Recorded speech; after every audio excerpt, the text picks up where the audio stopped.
All right, well, this is fun because right now we have Furman's head football coach, Clay Hendricks, on the show. And we got a lot to talk to him about. The impetus for calling up coach here was that the 49ers signed one of his players as an undrafted free agent, a big former basketball player named Mason Pline. But Coach Hendricks has a lot in his background that I think will be of interest to people that watch and listen to what we do here. So I'm looking forward to jumping into that from Furman's campus in Greenville, South Carolina. Now, I've been on Stanford's campus a lot. I always say I think that's the most beautiful campus. But then I started Googling and I see that Furman is on all the lists of the most beautiful campuses in America, Coach. It is. It's a beautiful place. You know, it's interesting you say that. I think the guys I used to hear it from all the time were the college scouts or the pro scouts coming through because they go to all the campuses. Yeah. And a lot of them never been here, and they walk in, and that was usually one of their first comments when they got here. So, yeah, now I think we make a lot of those lists and live in a great part of the country. And Greenville, South Carolina, you think about it, I think top 10 downtown in America. So we got some good stuff going on around here. So we're proud of it. Well, that's awesome. And from a football standpoint, you do too. You're coming into your 8th year at your alma mater, back-to-back 10-win seasons, coming off a league championship, 4 months away from the opener at Ole Miss, and which is also a top, always on those top 10 most beautiful campus lists. So before we talk about Mason, just so people have an understanding of what type of offensive coach you are, I wanted to pull up this play from your South Carolina game last year. This is the second play of the game. People need to understand. This is the second play of the game, and you guys run a trick play, and it hits.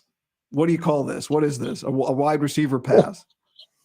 Yeah, it's simply that. I mean, Josh Harris, one of our better receivers, was the guy that came in motion. He throws it really well, and I mean, we're in a sold out SEC stadium, week 2, and so we need to make something happen. Actually. Those games, I've been a part of a lot of those games over the years. We've had some success in those games. And I don't know, some of those games you just got to, because of the discrepancies and scholarships and everything else, you got to have a little something going for you. Yeah. You'd rather catch somebody that's maybe struggling at the quarterback position. And, so we felt like we had to kind of make something happen. And, it was 14-14 game with about a minute to go in the half. And we kind of imploded. We made a big mistake, gave up a big play. And, but I've been part of those games where, I can go into Clemson and Trevor Lawrence and the 4-down linemen were all first-round picks. Mm-hmm. Those were tough days. But that was a game we felt like we truly could line up and match up with, and we did, and then we made some mistakes that we couldn't make. And now the Ole Miss bunch is a different group. I'm not sure that's the group I would have picked out to match up with game 1. They were really good returning everybody, and I think they won the portal sweepstakes too. So, we'll certainly have our hands full. We may need a few more of those trick plays for that one. Yeah, well, Lane might have 1 or 2 as well, but yeah, I'm excited to talk to you about a number of things. But let's start with Mason. I mean, this is a guy who's, I think I was talking to a buddy the other day who played football and basketball in college and then played football in the NFL. And he says he always laughs when he watches the NCAA tournament because every year there's a guy that people are like, oh, maybe this guy could play football. And it's a lot harder than people think to make that transition. But the Niners take Mason Pline, 6'6", 254. He plays 3 years of basketball at Ferris State. Then he plays a couple years of football, but has 4 catches in 2 years. So how did he go from that to a guy that's going to be in an NFL camp after his time at Furman? Well, I think it always starts with ability. He certainly had some ability. I mean, if you watch his basketball highlights, they're pretty impressive. Just an athlete. And, really for us, if you know much about our place, we're a little unique. We would be similar to a Stanford type school with it. I spent 10 years at the Air Force Academy. It's the same kid. Academically, he's maybe driven a little bit different. But, I think we have 3 undergrad transfers on our team, so we don't live in that world. We have very limited grad options. For us, it's been recruit, retain kids, develop kids, play with older kids. And that's kind of been a lot of the story of our success. We've had a great football tradition. But ultimately, we lost a kid a year ago, Ryan Miller. He's now the Bucks. first three-time All-American in Furman history. We called him a tight end. He's really more a slot receiver, but, I think he had 70 catches the year before. We've had a long history of good tight ends and finding the ways to use them. And when Ryan graduated, we had, we were a top 5 team in the country coming back. We wanted to fill in a couple of spots with a grad guy here or there. And, Nick Byrne, our tight end coach, really deserves most of the credit. Nick, we got to looking, we were looking for a specific guy. And again, when you do that at our place, he's got to check some boxes academically. Mason, his undergrad's in mechanical engineering. So incredibly bright guy. We got involved with him, certainly played a great program. Ferris State, they just obviously didn't use the tight end quite like we wanted to. And I think the first time I ever met Mason or talked to him, he said, "Coach, I want to play in the NFL."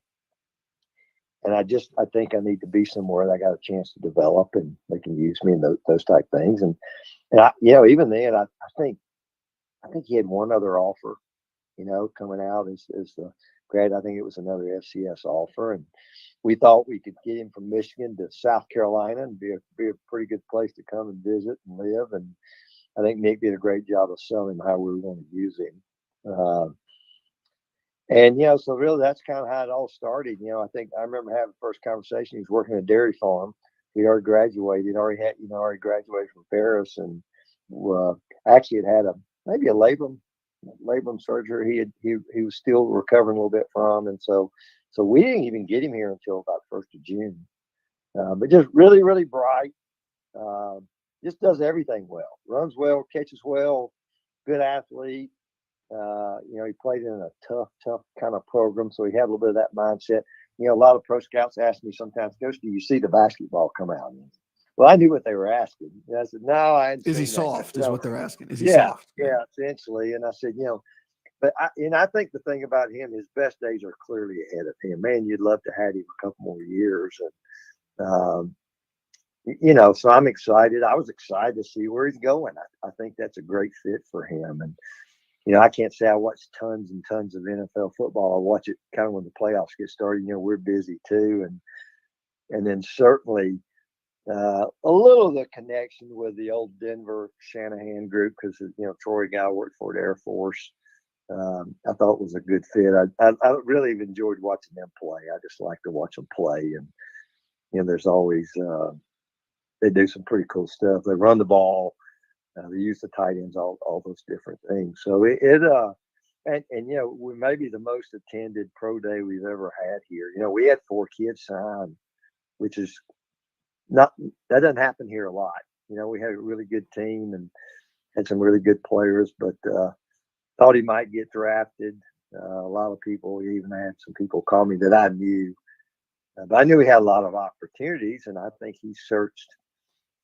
He did his homework with San Francisco when he finally got the option. When you're going as a free agent, the good thing is you got a few choices. You can pick what you think's best for you. And what little I know, I think he made a great decision. So I'm excited to watch him going forward. Happy for him. Did you have any sense that the 49ers liked him from the scouts that you talked to? Yeah, you know what? I think a lot of them probably keep some of that stuff close to the vest, but I know they've made numerous visits here. I don't know how many times they came throughout the season, but they made numerous visits. And, there were certain people that seemed to show a little more interest. Again, I can't tell you I was tracking what was going on. Nick, the tight end coach, would give me a little bit of update. I'd worked with a couple of guys that called me about him, and I know there were a bunch of people that wanted to sign him. I think it's just deciding if anybody was going to use the draft pick or not for him. What would you say? I mean, when you talk about his best football ahead of him, so what are the developmental areas that are at the top of the list? I saw him say he thinks he needs to be a better route runner. I don't know. Do you agree with that? Well, yeah, I probably agree with that a little bit. You think about it, when he I don't know this for certain, but I think he used to tell me when he was at Ferris, he was kind of his own position coach. It's Division II, a little bit where they were and how they used him. And I'm one of those. They did what they had to do to win games, and they won a bunch of games. So you can't argue with what they were doing. I think it's just he just hadn't played football that much, and it's just a process. And again, I think, I think our guys here offensively do a great job. I think Nick does a great job. His position coach here really had the background in receivers. And, certainly Ryan Miller, the kid we had before, made the team. Spent most of his year with the practice squad with the Bucks a year ago. He's, again, a different kind of body type, different kind of how they're using him. But I think it's just the more he plays, the more he's doing just football. Certainly the level of coaching he's going to continue to get. I just, I don't think he's even close to maxing out what his abilities are. Now let's talk about kind of the crossover of your experience and where he's coming to San Francisco, where, you got George Kittle, that number 2 tight end is asked to block a lot. And you've coached offensive lines and been the offensive coordinator. You're an offensive coach, OC at Air Force for a long time with dominant run games. You were there for a decade with Troy Calhoun. I mean, for people who don't know, we're talking, we got a lot of college football fans here, but a lot of NFL fans. We're talking about top 10 rushing offenses every single year. And complicated, right? Like modern. So I say all that to say, obviously blocking matters to you. How is he as a blocker? Where is he in his development as a blocker? Well, I'd say this, I always kind of put in these categories. He's a more than willing blocker. I think he's got some natural strength. Our guy in the weight room here does a phenomenal job. And sometimes there's a little bit of an adjustment for those guys coming into doing the things our guy asked them to do. And I just remember watching him, just kind of observing him when he first got here. He jumped right in. His strength was good when he got here. Obviously, he had been around that. But just more than willing. He can bend. Good feet. He's got good strength. So I think he's kind of got all those things that come along with it. And again, we used him in a lot of different ways. He certainly was attached. He was off the ball. He was split out. So, he's a guy almost like you said, as a receiver. There are times you're just trying to get him matched out there on somebody. And, he's a big guy. But no, I just think he's got the ability to, really be outstanding going forward. I thought one of the cool things I heard Nick told me out in Martell, I think said George Kittle called Mason maybe right after he had signed, which I thought was pretty cool thing for him to do. That is cool. All right. So how it kind of crosses over with the Niners. You spent a decade at Air Force with Troy Calhoun, and Calhoun had previously been with Mike Shanahan of the Broncos and Gary Kubiak in the Broncos, and Mike McDaniel was there. And then he goes to Houston with Gary Kubiak, and Kyle Shanahan is there. And then he comes to Air Force, and his first year, you're there as his offensive line coach, and you eventually become the OC. And one thing I've always heard about Troy is that, he's been up for a couple NFL jobs. People don't understand. I don't know if everyone understands, like the offense at Air Force is not what he would do if he got, the Houston Texans job, right? Well, you got a good. I'm glad to hear you say that. Troy, I have incredible respect for. I didn't know Troy. It's 2007. I'd been here, and I'm a little unusual. I've had 2 jobs, in my 37, 38 years coaching. It's been here, Air Force, and back here. But what was kind of interesting, I did not know Troy at the time. I tell you what, I had become a big fan of the Broncos. Alex Gibbs, I spent my whole career as an offensive line coach. Had studied a lot of that, and then we had a really good run of players there, and we had a couple of guys there that I know the Broncos in those days looked heavily at. Ryan Bratton, who's now one assistant receiver coach of the Colts, and it's funny. So Troy had watched a bunch of our stuff, I guess, just when we had a quarterback and a couple of receivers. We had a connection there. It's really kind of how I ended up in the picture. And the next thing you know, I end up out there. And so, and it was funny. We got there, and when Troy came back, Troy does what he does because he has to do that to be successful. It's just like there's certain jobs that's harder than other places, and but Troy is a really unusual, unique guy. I think I truly think Troy could be a head coach in the NFL tomorrow, and he wouldn't miss a beat. And he'd do, he's incredibly bright, and But what was interesting when I got there, that was really the plan, was try to continue to mix that stuff because, you think Mountain West 2007, we're playing TCU, Utah, and BYU. They're still in the Mountain West. All three head coaches were defensive guys. And, you think they weren't going to be prepared for triple option, which they had been running there for so long, and Coach Berry retired. And so really the plan was to come in and mix a lot of the stuff, the mid zone, whatever you pick, the mid zone, outside zone, a lot of the stuff they had done both at Denver and then he'd done with Coach Kubiak at the 1 year in Houston. And we did a bunch of that for a number of years. And I know since that time, they've reverted back to more just true triple. I don't think the league out there is nearly as good as it used to be, particularly defensively. And even with the cut block rule changes, a lot of people still can't send triple option, So I think he's done what he's had to do. But so that's where it all kind of started. And I'd studied a bunch of their tape and got a chance to go up and visit Denver a number of times even after that. We were back there and didn't know Kyle Shanahan at all. Didn't know, Coach Mike came and spoke to our team once when I was there. But I know a lot of people had a lot of respect for Troy and the job he had done, how bright he was. And, and so, again, I know there's that faction of those guys. I think there's even a little bit of a Colorado State connection. There's a bunch of those guys out there in the NFL. And because we had an offensive lineman that just signed with the Raiders. It was interesting. I thought he was a guy that I think there were a team that showed interest in him as well. He was more one of those kinds of guys. He a little bit undersized, a freak of an athlete, weight room guy. And so that was a little bit of kind of how the crossover connection kind of went there. And again, when I heard that, I was thrilled to hear him being out there. I remember, I've gotten to do a few Air Force games over the last few years. You talk to the defensive coordinators before the games, and they always say, what I've heard consistently is that nobody quite runs the triple option the way Air Force does, that their run game's a little different, that their pass game's a little different.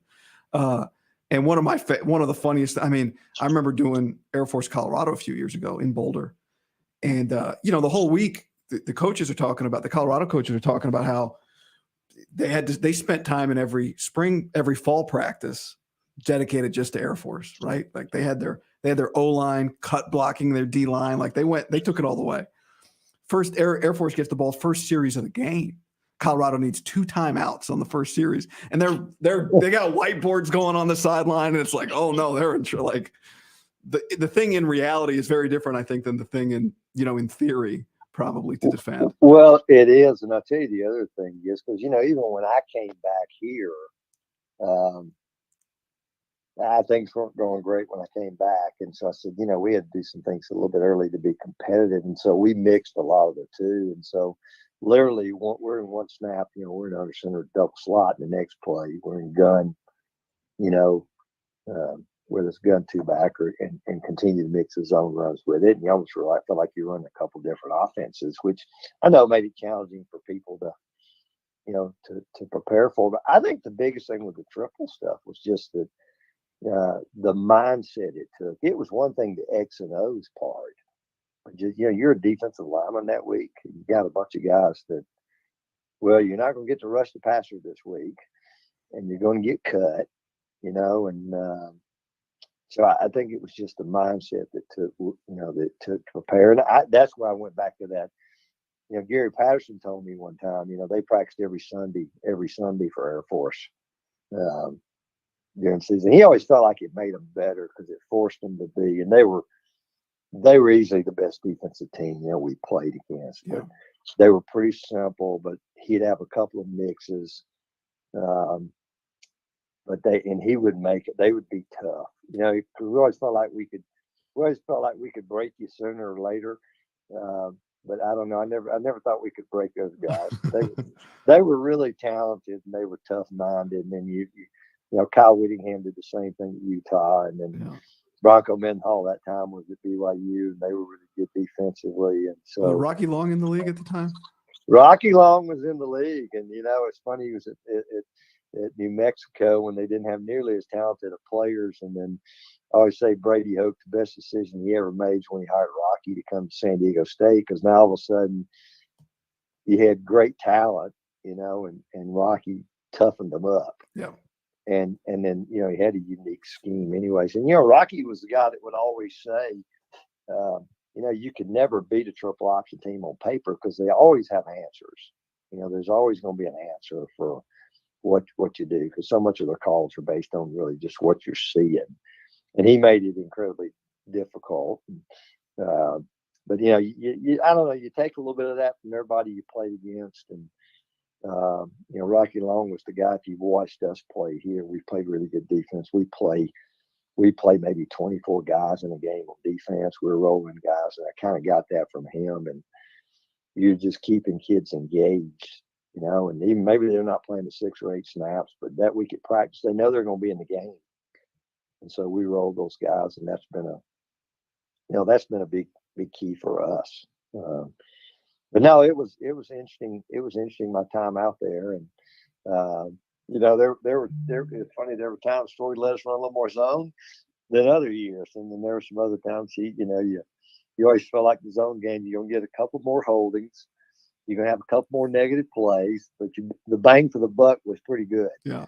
And then all the boot game and the play action game was so good also. And then, as an OL coach, I don't know, I kind of enjoyed teaching both.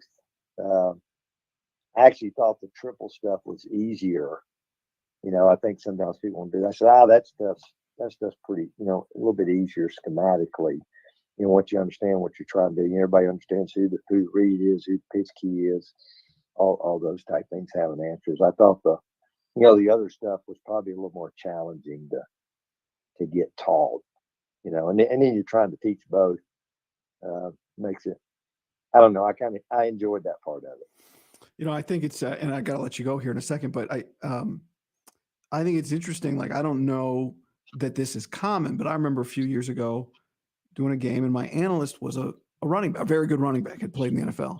And we meet with the offensive coordinator, and we leave the meeting, and he says, that guy doesn't know the run game. I said, what are you talking about? He's like, he relies on his offensive line coach for the run game. He doesn't understand the run game. And I said, how can an offensive coordinator not know the run game, right? And this is obviously a hallmark of what you do, but it's also a hallmark of the Shanahan guys. Mike McDaniel's always said learning the run game was how he kind of got in with Kyle and with Mike before that. Do you think that just from a football perspective, is that common to have offensive coordinators who don't understand the run game? Well, it might be more common than you think. I got a guy here by the name of Justin Roper. Justin's an unusual guy. He went to Oregon. He's from Atlanta, grew up an hour from where I grew up, but he went to Oregon.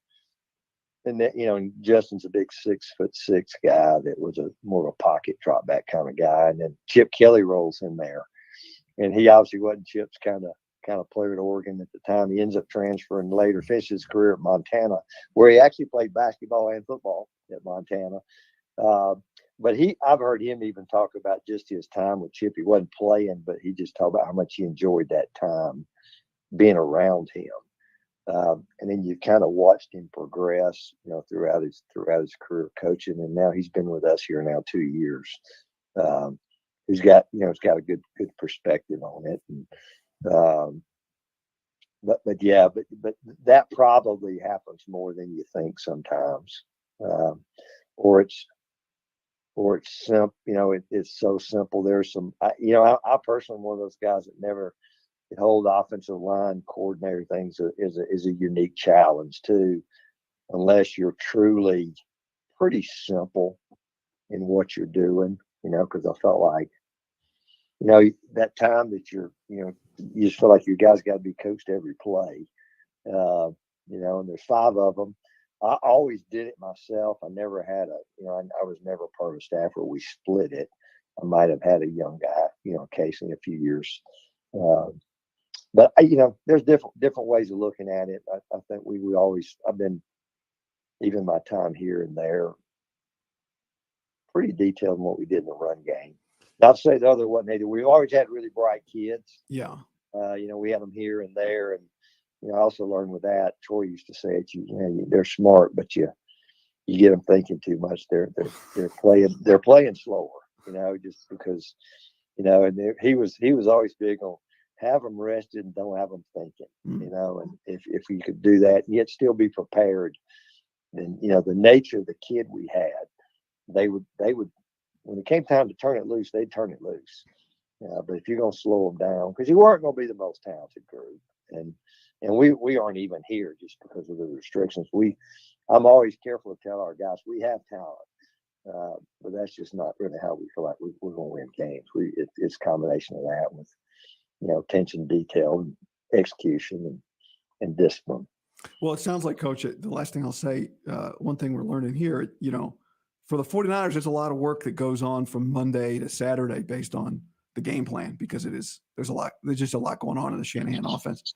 And it sounds like Mason Pline's pretty well prepared for that. Oh, I think he is. Again, we only had Mason here we as a grad transfer for the 1 year, didn't have him very long, but at the end of the day, really good work habits, really bright, engaged, personable. I think he earned the respect. We had a really veteran football team here. He came in, he earned their respect just with how he worked and competed, kind of teammate he was. I tell you what, give him.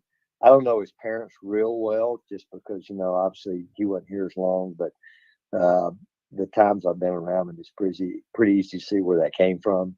Seemed like a great family. They understand the value of hard work, and I think he was raised that way. So I think they're going to love getting him in their system. Coach, it's been awesome talking to you today. I really appreciate you making time. Thank you.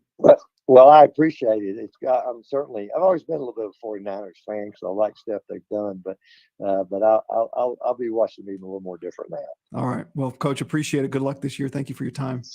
Hey, thank you. All right. I'm going to take Coach out here, and there it is, Clay Hendricks, the head football coach at FURMAN. That's some perspective on Mason Pline.